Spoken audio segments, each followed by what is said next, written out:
1차 전도 여행이 몇 년 동안 이루어졌을까요? 몇 년 동안 이루어졌을까요? 자, 기침을 몇 번 했죠? 아닌데, 기침 몇 번 했죠? 2번 했어요. 그럼 몇 년 동안 이루어졌을까요? 2년. 역시, 네. 센스가 타고났어요. 여러분들의 그 센스는 정말 알아줍니다. 2년 동안 1차 전도 여행이 시작되고 이제 예루살렘 공회로 왔습니다. 공회로 올 때 한 가지 문제점을 가지고 왔죠. 그 문제가 뭐였나요? 할례의 문제를 가지고 와서 여러분 이 교회가 세워지고 나서 법의 지역으로 다시 돌아가는 과정이 이제 2차 전도 여행이에요. 이 공회를 마치고 더베로 출발을 합니다. 그때 함께 돌아갔던 인물이 있었어요. 이제 2차에서는 전도 여행자가 바뀌죠. 동역자가 변경됩니다. 바울과 누구? 실라. 바나바와 누구? 누가는 아직 안 나왔어요. 바울과 누구? 마가. 이렇게 해서 이제 다른 형제랑 두 갈래 길로 나뉘면서 복음의 이제 가속도가 붙기 시작하는 거죠. 바울과 실라가 처음 도착한 곳이 어디냐면 더베예요. 더베와 루스드라입니다. 그곳이 어디냐면 마지막 1차 여행의 마지막 종착점을 찍었던 것이 더베였어요. 근데 이제 다시 돌아가기 때문에 더베부터 출발을 해서 이렇게 나아가는데 우리 1절 말씀 함께 읽도록 하겠습니다. 1절입니다. 시작. 바울이 더베와 루스드라에도 이름에 제자가 있으니 그의 어머니는 믿는 유대 여자요 아버지는 헬라인이라. 그러니까 더베에 지금 정확히 1년 6개월 만에 갔어요. 그러니까 우리가 성경을 텍스트로 글자로 읽다 보니까 연수에 대한 계산이 안 되거든요. 근데 예루살렘 공회를 하고 나서 제자들과 함께 교제도 나누고 이런 시간이 1년 6개월, 2년이 흘렀습니다. 2년이 흐르고 간 거기 때문에 더베에는 1년 6개월 만에 갔는데 더베와 루스드라에 가니까 누가 있다고 이야기를 하는 거죠? 디모데가 있었다. 근데 우리가 지난번에 루스드라에서 디모데가 제자화 되었다는 것을 함께 나눴지 않습니까? 그때 당시 이 디모데가 몇 살이었냐면 낭낭 18세였어요. 몇 살이었다고요? 발음 잘 하셔야 돼요. 발음 잘 하셔야 돼요. 제가 우리 경상도는 특히나 발음을 잘 하셔야 돼. 18을 읽을 때를 굉장히 발음을 잘 하셔야 됩니다. 하여튼 18살이었어요. 그때 당시 이 디모데가 호녀라였습니다. 호녀라. 그러니까 아버지가 누구라는 거예요? 헬라인인 거예요. 어머니는 유대인이지만 아버지는 헬라인이에요. 디모데가 주변 사람들에게 굉장히 칭찬 듣는 사람으로 자랐어요. 사람들이 디모데를 볼 때마다 믿음 위에 너무 잘 자란 청년, 사이 삼고 싶은 청년, 교회 오빠, 그 정도 되는 디모데였어요. 말씀이 들어간 청년이 말씀으로 살아내기 시작하니까 주변인들에게 칭송을 받기 시작하더라라는 거죠. 그러니까 말씀이 들어간 자에게는 뭐가 나타난다? 변화가 일어나는 거예요. 말씀이 들어가는 자는 변화가 일어나고 말씀이 들어간 자에게는 하나님의 능력이 고스란히 나타난다라는 겁니다. 그래서 저희는 이번 다음 세대 행축을 통해서 이 시대의 다음 세대에게 말씀이 들어가는 역사가 임할 줄 믿습니다. 여러분 루스드라에서 디모데와 제외하죠. 그리고 이제 바울은 디모데에게 이제 한 가지 권해요. 뭘 권할까요? 야, 이제 내랑 갈래? 파트너 요청을 합니다. 그러니까 이제 디모데가 어디로 가는 거예요? 바울과 실라의 여정에 누가 이제 합류를 하게 됩니까?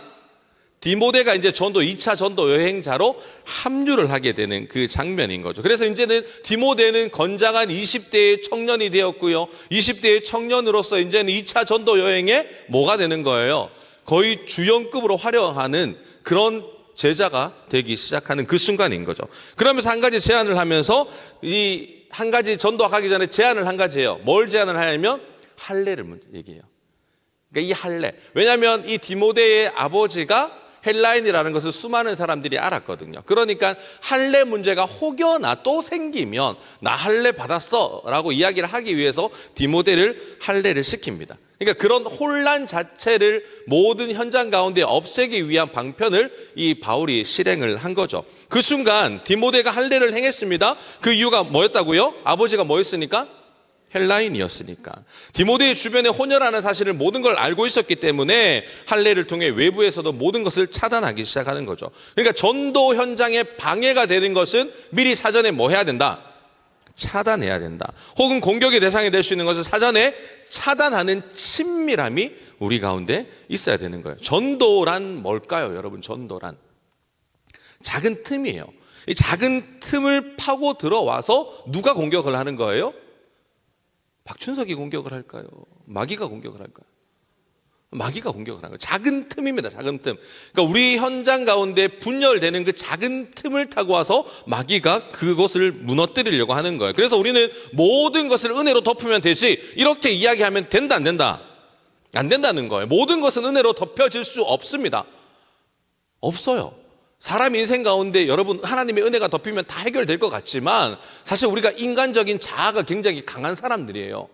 내가 더 중요하다니까요. 그런 사람들이 굉장히 많습니다. 그러니까 사전에 준비하고 방치할 필요가 있다라는 거죠. 이제 예루살렘 공회에서 온 편지도 있죠. 이제 할례가 구원의 자격 조건이 아니라고 하는 그 편지도 들려져 있기 때문에 이렇게 사람들에게 가르치면서 복음을 전하기 시작하는데, 그때 교회는 어떻게 되었냐라는 거예요. 5절 말씀 함께 읽도록 하겠습니다. 시작. 이에 여러 교회가 믿음이 더 굳건해지고 수가 날마다 늘어가니라. 그러니까 하나의 문제, 할례 문제가 그스름하면서 이제 불이 날 정도의 위기에 봉착하니까 이 수면 위로 올라왔을 때 이거를 그냥 방치한 게 아니라 어떻게 했다고요? 문제를 해결했다니까요. 있는 힘을 다해 해결했습니다. 해결할 때 교회가 어떻게 되었다라고 이야기하는 거예요. 굳건하게 세워졌다라고 그렇게 명확하게 우리에게 알려주는 거예요. 그러니까 우리 교회 공동체 안에 문제가 발생하면 묵혀두면 된다는 겁니까? 안 된다는 겁니까? 안 된다는 거예요. 묵혀두면 썩어요. 썩으면 냄새가 나요. 냄새가 나면 그곳이, 그 공동체가 죽어가고 있다고 하는 증거입니다. 이 행복전도학교가 지금 막 부흥하고 있잖아요. 근데 아무런 문제가 안 일어나. 그럼 좋은 걸까요? 나쁜 걸까요? 좋지요. 맞죠? 좋아요. 좋은 것이에요. 그런데 우리 가운데는 제가 모르고 임원들도 모르고 여러분들이 모르는 골이 깊어가는 그런 관계의 상황이 발생할 수도 있다는 거예요? 없다는 거예요? 있다는 거예요. 그거를 너무나도 여러분들께서 묵히고 싹히면 그것이 병이 되고 폭발해버려요. 그러니까 어떻게 해야 돼요? 그때마다 핸드폰을 드세요. 핸드폰을 드시고 010-6709 전화하지 마세요. 자, 문제가 생기면 하여튼 여러분들 이게 거대한 불이 되기 전에 초기에 그 불을 꺼야 될 필요가 있는 거죠. 사랑하는 성도 여러분, 문제를 품고 계시지 마시기 바랍니다. 문제를 품는 순간 어떻게 됩니까? 여러분, 내가 죽어요. 이 문제를 함께 공유하고 함께 풀 때 하나님의 공동체가 아름다워진다라는 거죠. 이제 바울은 실라와 디모데와 함께 본격적인 2차 전도 여행을 갑니다. 몇 차 전도 여행? 2차 전도 여행. 그들이 목적지를 정하고 전도하지 않았어요. 우리가 알아야 될 것은 그들은 어디로 갈까? 목적지를 정했다, 안 정했다? 정하지 않았다는 거죠. 그냥 성령이 이끄시는 대로 내가 순종하며 가겠다라고 하는 성령의 요동하심을 기다렸던 거예요. 그래서 그곳에 가서 복음을 전했는데, 저는 이 모습을 보면서 전도 대상자, 태신자를 품고 전도 대상자를 정하는 것 굉장히 중요하지만, 때로는 우리 행복전도학교 같은 경우는 목적을 정하지 않고 오늘 어디로 갈까? 성령이 이끄시는 대로 한번 가보는 거예요. 그러니까 우리가 오늘은 남천강명 갈까, 오늘은 영대 갈까, 남매제 갈까, 뭔가를 정해놓고 그날 당장 정하는 게 아니라 오늘은 우리가 함께 기도하면서 오늘 어디로 가라고 말씀하시는지 한번 들어볼까? 집사님 어디로 갈까요? 라고 이야기해서 그날 성령이 이끄시는 대로 갈 필요가 있다는 거 없다는 거예요? 있다라는 거예요. 하나님이 예정해 놓으신 우리 주변에 믿음의 대상자들이 우리를 기다리고 있습니다. 누구를 기다린다고요? 여러분들을 기다리고 있어요. 내 생각으로 복음을 전하는 것을 차단할 필요가 있다라는 거죠. 바울 일행은 처음에 동쪽으로 가려고 했습니다. 그래서 비두니아로 갈 예정이었어요. 그곳이 어디냐면 아시아였어요. 아시아로 가서 복음을 전하려고 했는데 바울 일행을 막았습니다. 누가요? 성령께서 막으셨어요. 그래서 6절 말씀에 이렇게 얘기하죠. 함께 읽습니다. 시작. 성령이 아시아에서 말씀을 전하지 못하게 하시거늘 그들이 부르기아와 갈라디아 땅으로 다녀가. 바울은 무시아에서 어디로 갔다고요? 드로아로 내려갔어요. 트로이 들어오셔서 트로이 목마의 근원지가 드로아입니다. 그래서 그쪽으로 내려갔어요. 거기에서 한 가지의 환상을 보게 되는데, 그 환상이 무엇이었냐? 9절 말씀 제가 읽어드리겠습니다. 밤에 환상이 바울에게 보이니 마게도냐 사람 하나가 서서 그에게 청하여 이르되 마게도냐로 건너와서 우리를 도우라 하거늘. 한 청년이 이야기를 합니다. 뭐라고요? 마게도냐에 와서 어떻게 하라고요? 우리를 도와달라. 마게도냐에서 바울을 보고 자신을 도와달라고 하는 그 환상을 보게 되는 그 한 남자를 만나게 되는데, 아마도 이 환상을 이야기했던 것은 남자가 아니었습니다. 이제 곧 만나게 될 누구였냐면 루디아라고 하는 여자예요. 그 여자가 이 환상에 나타났던 거죠. 그러면서 그들이 가게 되는 지역이 어디냐면 빌립보 지역이에요. 빌립보. 알렉산더 대왕의 아버지였던 필립 2세가 이제 빌립보를 건설을 했죠. 그래서 이 아시아와 로마를 잇는 굉장히 주요한 도시였는데 언덕 위에 자리 잡은 곳이라서 군사적으로도 매우 중요한 곳이 빌립보였습니다. 그러니까 바울과 들어와가 환상을 볼 때 바울이 갑자기 기절을 해요. 꼴깍하고. 성경에 나와요, 안 나와요?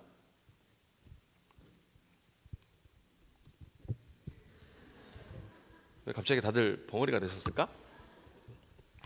성경에 안 나와요. 꼴깍 기절을 했다고 제가 여러 자료에 보니까 약간 기절을 했다고 이렇게 얘기를 하더라고요. 기절을 했습니다. 그때 여러분 기절한 것처럼 바울이 쓰러졌어요. 쓰러질 때 함께 있던 디모데와 실라가 굉장히 놀랐어요. 사람들이요, 여러분 이 사람 쓰러졌어요. 누구 의사 없나요? 라고 이렇게 막 찾기 시작하는 거예요. 그때 누구를 만나냐? 그때 들어와서 누구를 만나냐? 누구를 만날까요? 와, 이제는 뭐 센스가 누가를 만납니다. 그때 쓰러졌을 때 의사였던 누가를 만나요. 11절 말씀 함께 읽도록 하겠습니다. 시작.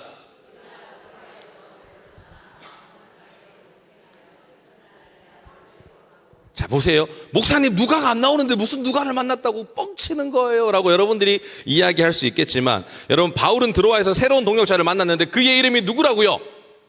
누가예요. 누가. 사도행전의 저자가 누구죠? 누가예요. 여러분 보세요. 근데 시작이 어떻게 됩니까? 16장 11절에 뭐라고 시작해요? 우리가. 지금 누가 이 글을 쓰고 있어요? 누가가. 그러니까 우리라는 표현에 누가 있다는 거예요? 누가 있다는 거예요. 그러니까 지금 10절까지는 들어와 있었습니다. 11장을 시작하면서 우리가 표현법이 바뀌는 거예요. 그러니까 들어와서 자신도 전도 여행에 동참하고 싶다라고 지금 이들에게 이야기를 하고 있는 겁니다. 여러분 누가는요 태어난 곳이 수리아 안디옥입니다. 수리아 안디옥에서 태어났지만 그가 의사지 않습니까? 의학 공부를 어디서 했을까요? 의학 공부를 이제 갈 빌립보에서 한 거예요. 빌립보에서 의사 공부를 했던 겁니다. 그러니까 빌립보에 대해서 누가 제일 잘 알았어요?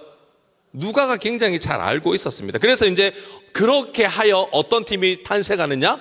어벤져스 팀이 탄생을 하는 거예요. 전도의 어벤져스. 저는 여러분들이 전도의 어벤져였을 줄 믿습니다.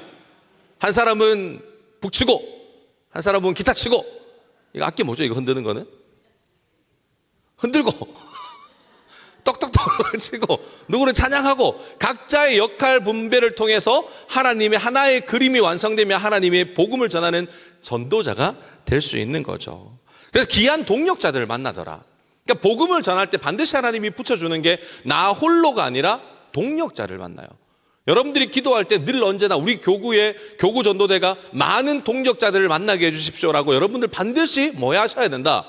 기도하셔야 된다. 제가 재작년부터 계속 아론과 훌을 외쳤지 않습니까? 외치고 나서 3년째 결실을 하고 있는 것 같아요. 그러니까 그렇게 2년 동안 계속 여러분 아론과 훌을 아무리 외쳐도 안 데리고 오더라고.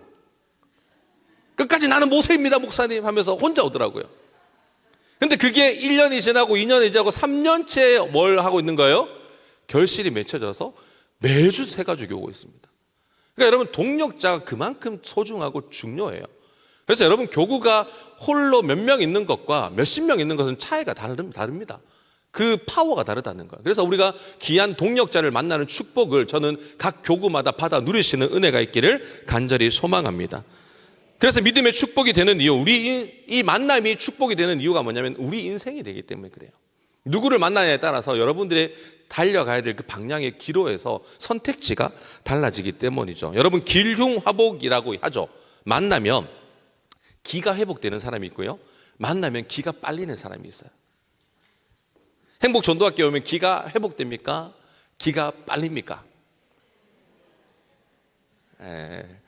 약간 중립적인 점점 지혜가 고단수가 돼가고 있어요. 저와 여러분들을 만나면 만날수록 뭐 어떤 사람이 돼야 되냐면 기가 회복되는 사람이 돼야 돼. 우리가 지쳤어요. 우리가 피곤했어요. 힘들었어요. 그런데 여러분 보자마자 생기가 넘치는 거야. 보니까 너무 행복한 거. 내가 이런 에너지가 어디서 났지? 이 사람이 가지고 있는 그 에너지가 있구나. 그 에너지는요 사람과 사람이 만나면 통합니다. 통한다니까요. 그래서 여러분들이 가진 그 에너지가 지쳐있는 영혼들을 만날 때 그 영혼이 들어가면서 살아나는 역사가 반드시 일어날 줄 믿습니다. 그래서 그 어벤져스 팀이 어디로 가냐면 빌립보에 가죠. 빌립보에 갔는데 회당이 없어. 뭐가 없다고요? 빌립보에는 회당이 없어요. 유대인 10명만 있으면 만들 수 있는 회당이 있어야 되는데 회당이 없는 거예요. 회당이 없다고 하는 말이 뭐냐면 하나님을 믿는 사람들이 많다는 거예요, 없다는 거예요? 거의 없다고 하는 말입니다. 당시 빌립보에는요, 굉장히 우상 문화가 심했어요. 그러니까 빌립보 성전 다른 우상 문화권 안에서 성적 행위가 굉장히 흔연하게 일어났던 곳이 빌립보 지역입니다. 그러니까 여인들이 그 모습을 보니까 너무 더럽잖아요. 너무 마음이 아프잖아요. 그래서 그들이 유대인으로 개종을 한 사람들이 많았는데 대부분의 개종자들이 누구였냐면 남자가 아니고 여자들이었어요. 근데 여자들끼리는 회당을 만들 수가 없지 않습니까? 그래서 여자들끼리 모여서 뭘 했냐? 우리 13절 말씀 함께 읽습니다. 시작. 우리가 기도할 곳이 있을까요? 문 밖 강가에 나가 거기 앉아서 모인 여자들에게 말하는데, 회당이 없으니까 그 여인들이 어디에 있었다고요? 강가에 모인 거예요. 강가에 모여서 뭘 했다? 기도처로 삼고 기도하는 것밖에 할 수가 없었던 겁니다. 하나님의 말씀을 들을 수가 없었어요. 알려주는 사람이 없었으니까. 그럼에도 불구하고 그들은 뭘 했다고요? 기도했다라는 거예요. 여러분, 우리가 가진 현장 가운데 말씀을 들을 수 없다 할지라도 기도의 향연을 올려드리면서 우리는 예배할 수 있는 예배자일 줄 믿습니다. 하나님을 예배하는 곳은 시공간을 초월하시는 그 하나님께서 여러분이 찬양과 기도하는 곳에 반드시 응답으로 나타난다라는 거예요. 그래서 교회에서만 예배하는 자가 되어서는 안 됩니다. 어디서요? 일상의 장소가 우리가 예배하는 곳이 되어야 된다. 그래서 여러분, 이 사람들이 이제 이 여인들을 만나면서 이 여인들이 유대인인 걸 딱 알아차고 첫 마디가 뭐였냐면, 우리에게 하나님의 말씀을 좀 전해주세요. 그 말씀에 사모함이 있었던 거예요. 가난 심령의 그 말씀의 공급함을 얻기를 원했습니다. 여러분, 주일에만 예배 드리는 사람이 있어요. 우리 교회에도 주일에만 예배 드리고 주일에만 종교 생활하는 사람이 있습니다. 여러분, 그러면 신앙이 잘할까요, 안 잘할까요? 뭐 그거라도 하고 있으니까 괜찮다고 저는 이야기를 하고 싶어요, 목사니까. 그런데요, 과연 그 사람이 올바른 신앙이 굳게 들어갈까요? 주일에만 말씀 한 번 듣는데. 여러분, 하나님은 매일의 말씀이 더 중요합니다. 그 특별한 날, 거룩한 날, 안식일을 지킨다고 해서 우리 가운데 그날 양식만 먹으면 우리의 신앙이 자라는가? 결코 그렇지 않다라는 거예요. 그냥 유지할 뿐이죠. 그러니까 그 가운데 신앙인보다는 어떤 사람이 많아요? 종교인이 많아요. 저는 감히 여러분들에게 바라기를, 매일의 일상에 하나님의 말씀이 여러분 가운데 들려질 줄 믿습니다. 그러니까 말씀이 같이 가는 그 능력이 있을 때 하나님의 역사가 여러분 상황 가운데 고스란히 일어난다라는 거예요. 그래서 그 여인들이 무엇을 하는 사람인지 이야기를 하죠. 14절 말씀 함께 읽습니다. 시작.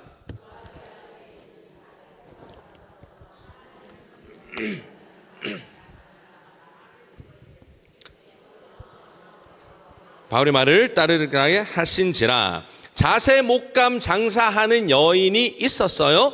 당시 자색 옷감이라고 이야기를 한다면 쉽게 염색을 할 수 없었습니다. 그러니까 그 옷감은 대부분 누가 입는 옷이었냐면 왕족들이 입는 옷이었어요. 왕족들의 옷을 만든다. 그 말은 이 여인은 뭘 했다? 돈을 굉장히 많이 벌었다. 부자였다라는 거예요. 루디아는 부자였습니다. 그러니까 루디아 집에서 세례를 받아요. 그곳에 머물기를 간청해요. 그래서 바울이 그곳에 머물게 됩니다. 루디아는 자신의 가진 것으로 뭘 했냐면 하나님의 나라를 위해서 마음껏 쓰는 여인이었어요. 내가 돈이 있다고 해서 풍족한 가운데 그냥 내 인생을 위해 쓴 게 아니라 하나님 나라를 위해 가진 것으로 하나님을 섬기는 자였다라는 거예요. 여러분들에게 무엇이 있습니까? 여러분들에게 가진 게 무엇이 있으세요? 꼭 여러분 돈이 있어야 하나님을 섬기는 게 아니에요. 사람들이 굉장히 착각하는 게 돈이 있어야 교회에서도 목사도 인정하고 장로도 인정하고 돈이 있는 사람을 차별한다라고 생각하는데 착각입니다. 그건 교회가 아니에요. 그거는 세상입니다. 세상은 돈이 있는 사람들이 칭송 듣는 거죠. 근데 교회는요, 내가 가진 것으로 섬기는 거예요. 여러분들이 가진 그 은사로 섬기는 것이 하나님의 나라인 겁니다. 우리가 능력이 부족하다면요, 능력 있는 동력자를 붙여줄 줄 믿습니다. 우리가 무언가 부족하다면요, 그것을 채울 수 있는 사람을 내 옆에 붙여주신다라는 거예요.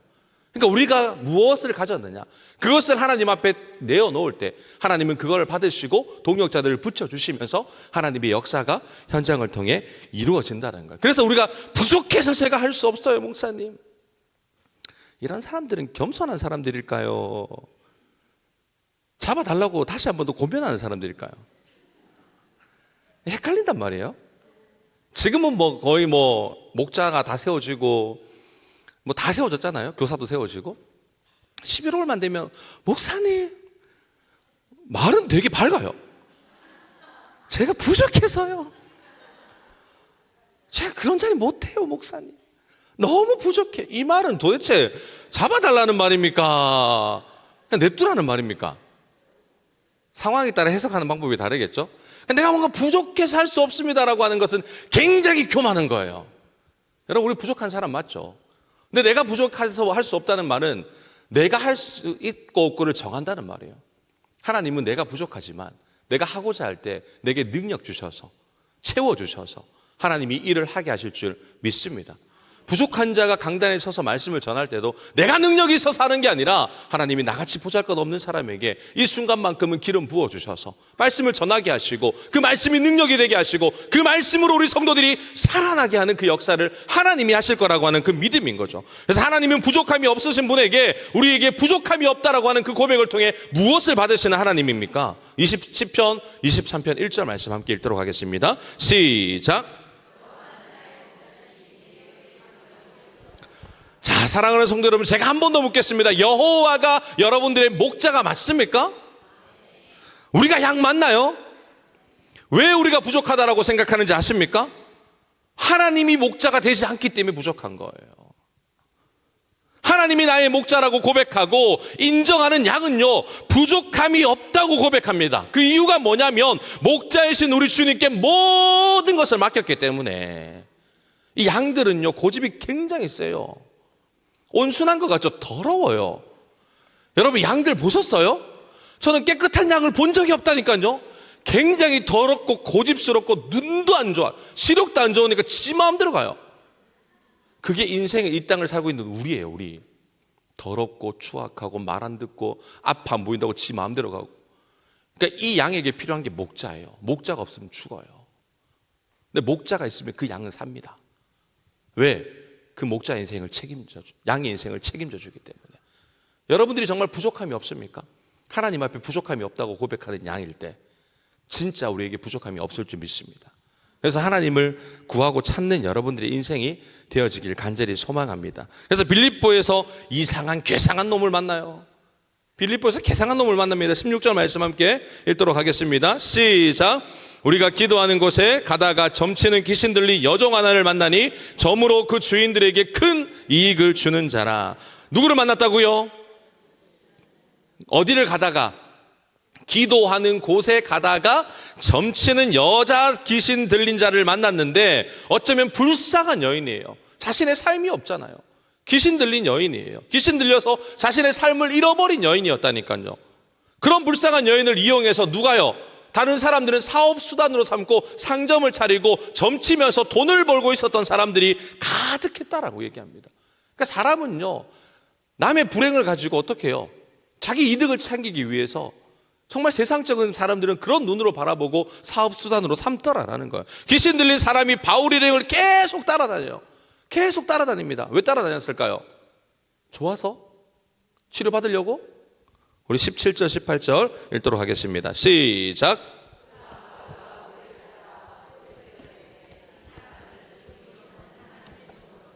구원의 길을 너희에게 전하는 자라 하며 이같이 여러 날을 하는지라. 바울이 심히 괴로워하여 돌이켜 그 귀신에게 이르되 예수 그리스도의 이름으로 내게 명하노니 그에게서 나오라 하니 귀신이 즉시 나오니라. 여러분 보세요. 귀신 들린 사람이 이야기를 하는데 그 말이 뭐예요? 굉장히 바른 말을 해요. 어떤 말을 하죠? 지극히 높으신 하나님의 종으로서 구원의 길을 너희에게 전한다. 틀린 말입니까? 지극히 높으신 하나님의 종으로서 너희에게 구원의 길을 안내하는 자들이 이 바울과 실라와 디모데다라고 이야기를 합니다. 얼마나 바른 말이냐고요. 그런데 바울이 이 말을 듣고 어떻게 했다고요? 심히 괴로워했대요. 왜 괴로워했을까요? 못 들었어요, 제가. 죄송합니다. 잘 안 들려요. 자, 심히 괴로워했다고 이야기를 하는 거예요. 왜 심히 괴로워했냐면, 이 말은요, 어떤 말이냐면, 말은 바른 말인데, 우리가 성경만 보면, 왜 귀신이 바른 말 했네? 라고 그렇게 이야기할 수 있는데, 그 말이 아니기 때문에 그래요. 수많은 사람들이 모여있습니다. 그러니까 귀신 들렸잖아요. 눈가리가 뒤집어졌어요. 침을 질질 흘리겠죠. 그러니까 머리는 얼마나 길었겠습니까? 그래서 막 흔들면서 오는 거예요. 흔들면서 오면서 이 사람들은 하나님을 알리는 구원받은 길은 너희에게 인도한다. 그러니까 여기서는 복음을 예수 그리스도만이 믿음이요 길이요 진리요 생명이다 라고 했는데, 이 사람들은 무슨 뜻인지 아시겠어요, 여러분? 그러니까 이 귀신 들린 자가 뭐라는 거냐면, 조롱하면서 비아냥하면서 그렇게 말을 하고 있으니까 바울은 올바른 복음을 전하는데 이 미친놈이 계속 이렇게 흔들면서 얘기를 하는 거야. 그러니까 바울이 어땠다고요? 그냥 괴로워한 게 아니에요. 심히 괴로워한 거예요. 그러니까 마치 이 말은요, 요셉이 형들을 찾아 도단에 갈 때 형들이 요셉을 먼 곳에서 보고, 야, 꿈쟁이 온다, 꿈쟁이 온다. 우리 저 꼬마 꿈쟁이 한번 죽여볼까? 그러니까 비아냥거렸던 그 말과 똑같은 거예요. 그럼 꿈쟁이라는 말이 좋은 말이 아닙니다. 형들이 놀리기 위해서 지은 말이에요. 별명이었어요. 그러니까 그렇게 올바른 말을 하는 것처럼 보이지만 비아냥거리면서 이야기를 했던 거예요. 그러니까 바울이 열받으니까 어떻게 하는 거예요? 단디 마음 먹고 예수 이름으로 명하노니 이 더럽고 추악한 귀신아 나와라, 이렇게 얘기하는 거야. 그러니까 사랑하는 성도 여러분, 예수 그리스도의 이름에 능력이 있을 줄 믿습니다. 여러분 믿으십니까? 예수 그리스도의 이름만이 우리의 소망일 줄 믿습니다. 여러분 믿으셔야 돼요. 그 이름을 믿는 자들에게는 하나님의 자녀가 되는 특권을 저와 여러분들에게 주셨습니다. 한편 귀신 들린 여종에서 바울을 만난 게 어떻게 보면 기적이에요. 바울을 만난 게 기적이에요. 바울로 인해서 자유로운 인생을 이제부터는 살 수 있었기 때문에.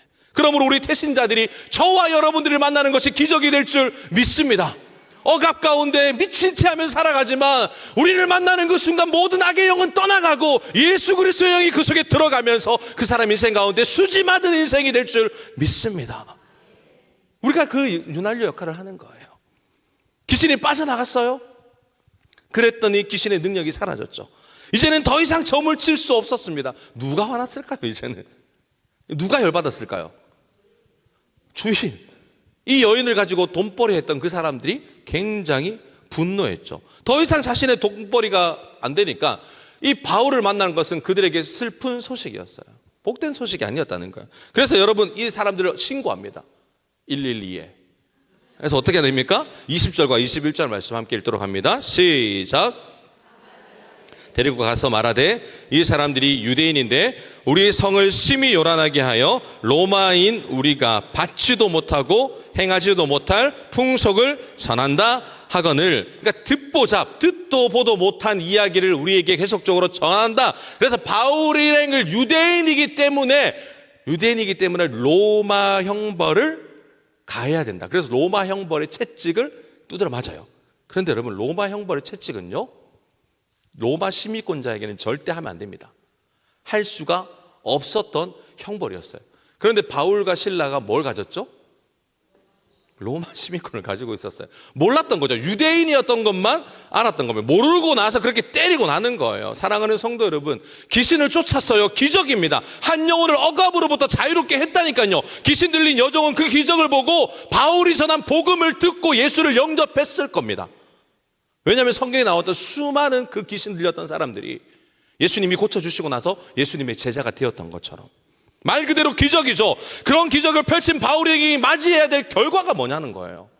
이런 기적이 펼쳐졌는데 태신자가 주님 앞에 돌아왔는데 우리가 맞이해야 될 그 결과가 뭐냐라는 거예요. 그럼 오늘 설교 제목이 뭔지 아십니까?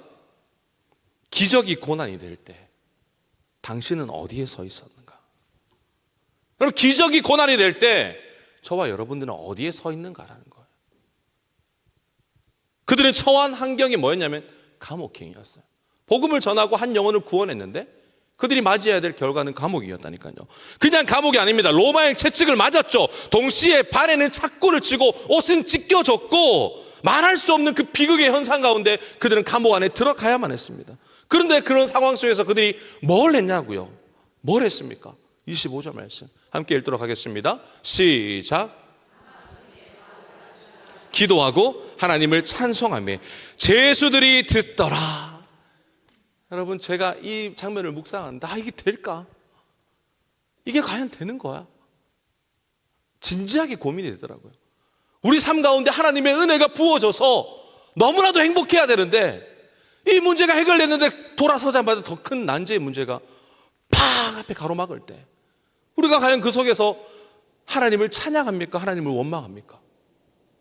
우리는 상황에 따라가는 연약한 믿음의 존재. 저는 그렇더라고요.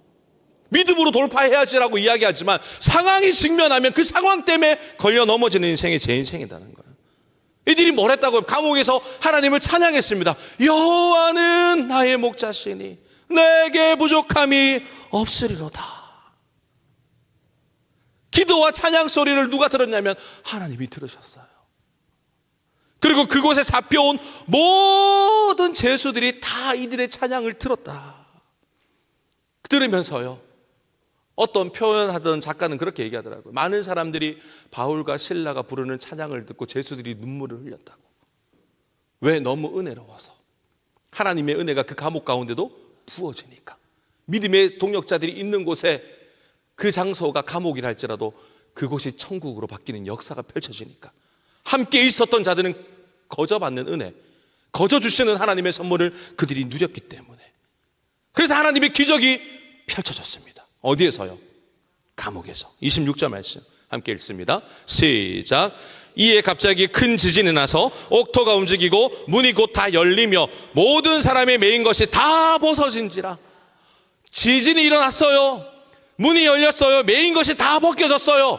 그러면 여러분 어떻게 해야 됩니까? 도망가야죠. 도망가야 된다니까요.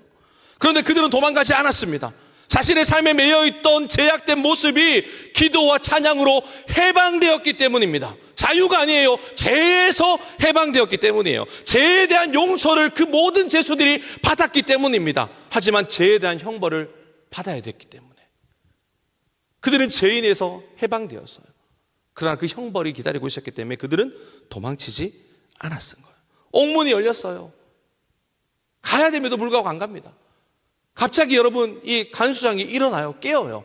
그랬더니 옥문이 열리고 사람들이 없는 걸 보면서 심각한 상황에 빠진 겁니다. 그러니까 이 사람이 어떻게 합니까?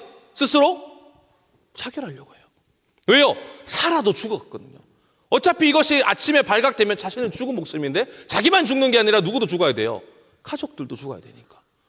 가족을 살릴 수 있는 길이 자결이었습니다. 내만 죽으면 끝나겠지. 그래서 자살하려고 하는 그 순간에 바울이 크게 외치는 거예요. 선생님 하지 마세요. 기다리세요. 그러면서 28절에 이렇게 얘기합니다. 함께 읽습니다. 시작.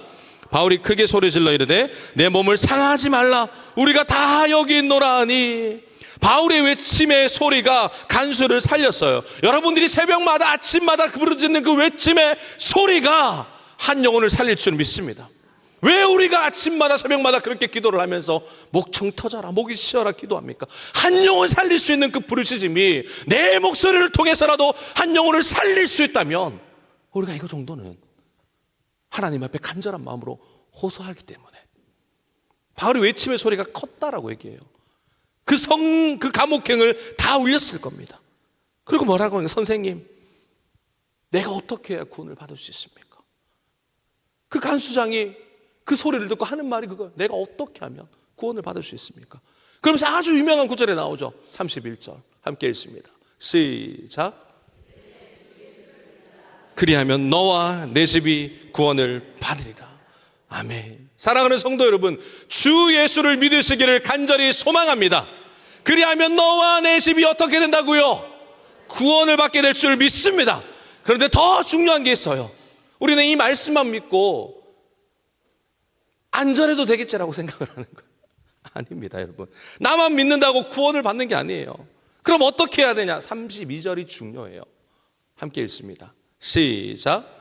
주의 말씀을 그 사람과 그 집에 있는 모든 사람에게 전하더라. 여러분, 말씀이 내 속에 들어왔다고 해서 우리 가정이 다 구원받는 게 아니라는 거예요. 이 간수장이 어떻게 했습니까? 말씀을 전하는 바울을 어디로 초청했죠? 내 집으로 초청했습니다. 내 집에 하나님의 말씀이 그 가정 가운데 전해지고 들려지니까 그 가족이 어떻게 되었다고요? 다 구원을 받는 거예요. 그러니까 여러분들이 구원을 받았으면 초청하셔야 됩니다. 구원을 받는 장소로 초청을 하셔야 너와 내 집이 구원을 받는다는 걸. 기적이 고난이 될 때 여러분이 계신 곳이 어디입니까? 기적이 고난으로 찾아올 때 우리가 피하고 숨고 살아가는 존재가 아니라 그곳에서 고난을 뛰어넘는 그 은혜로 하나님을 찬양하고 기도하는 저와 여러분들의 삶이 되어주길 간절히 소망합니다. 여러분, 우리 인생 가운데요, 거대한 문제를 만나요. 거대한 골리앗과 같은 거대한 문제가 저와 여러분 가운데 있습니다. 있어요.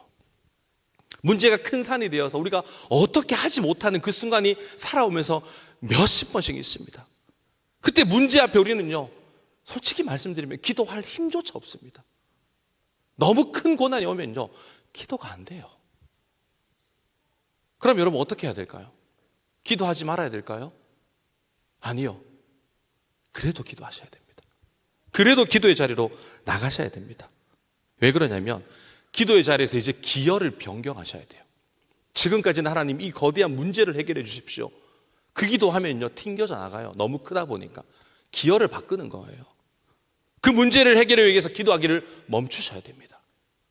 그 문제가 지금 나에게 중요한 게 아니기 때문에. 그럼 우리가 무엇을 기도해야 되냐면 그 문제가 작아지도록 기도하셔야 돼요. 문제가 크면요, 두려움이 크기 때문에 기도가 안 된다니까요. 기도하면서 문제가 작아지도록 우리가 기도를 해야 됩니다. 기도하면 할수록, 시간이 지나면 지날수록, 우리가 기도의 자리에 있으면 있을수록 문제가 작아지는 모습을 여러분들이 보게 되실 거예요. 문제가 작아지면요, 우리 마음에 뭐가 생기냐면 변화가 생겨요. 거대한 문제를 뛰어넘을 수 있는 용기가 생깁니다. 문제가 크면 그 문제만 보느라 뛰어넘을 용기조차 없었는데 문제가 작아지면 나는 이제 뛰어넘을 수 있는 용기가 생기는 거예요. 그때부터 우리가 그 문제를 놓고 기도할 때 그 문제는 산산조각 날 줄 믿습니다. 기도하면서 그래서 뭘 키우냐면 나를 키우는 거예요. 내가 문제보다 더 높은 믿음의 사람이 되기 위해서 이 문제를 깔아뭉갤 만큼 기도하면서 내 기여를 바꾸면서 내가 커지는 겁니다. 그럴 때 여러분, 문제는 똑같은 문제지만 내가 믿음이 커지니까 이 문제는 보잘것없이 내가 밟아 짓누를 수 있는 거예요. 그래서 여러분, 기도의 자리에서 기여를 바꾸십시오. 그러면서 내가 크면 됩니다. 그러면서 내 믿음이 성장하면서 어떠한 시련 앞에서도 쓰러지지 않는 우리의 모습을 발견하게 될 줄 믿습니다. 바울은 이걸 알았던 거예요. 그래서 바울은요, 그 감옥 안에서도 어떻게 해요? 그 문제를 놓고 기도하지 않습니다. 내가 커지면 된다. 하나님께 기도하고 찬양하는 거예요. 그러니까 바울이 커졌죠. 모든 문제를 산산조각 발로 밟아버립니다. 그걸 알았던 게 바울의 신비였던 거죠. 그러고 나서 여러분 무엇을 합니까? 40절 말씀 마지막으로 읽도록 하겠습니다. 시작. 루디아의 집에 들어가서 형제들을 만나 보고 위로하고 가니라. 여러분, 사단은 우리를 넘어뜨리려고 합니다. 기적이 고난이 되어도 우린 반석 위에 굳건하게 세워진다면 사단의 그 공격 가운데도 결코 넘어지지 않을 줄 믿습니다. 문제를 해결하니까 어떻게 되었다고요? 옥에서 나와 형제들을 만났는데 그것을 보고 위로받았더라. 그곳에 또 다른 부흥의 현장이 일어났더라. 하나님의 문제로 삼지 아니하고 나의 믿음의 역량을 키우면서 그 문제를 밟아버리니까 역사가 일어나는 거예요. 여러분들 어려운 순간이 있을 겁니다. 살아가면서 기적이 고난이 될 때가 있을 거예요. 그때도 낙심하는 인생이 아니라 그때 기도의 기여를 바꾸셔서 여러분들이 그 문제를 짓밟아 이길 수 있는 그 믿음의 군사, 그런 용사, 그런 삶이 되어지길, 저와 여러분들이 되어지길 주님의 이름으로 축원합니다. 이 시간 말씀을 기억하면서 찬양하겠습니다.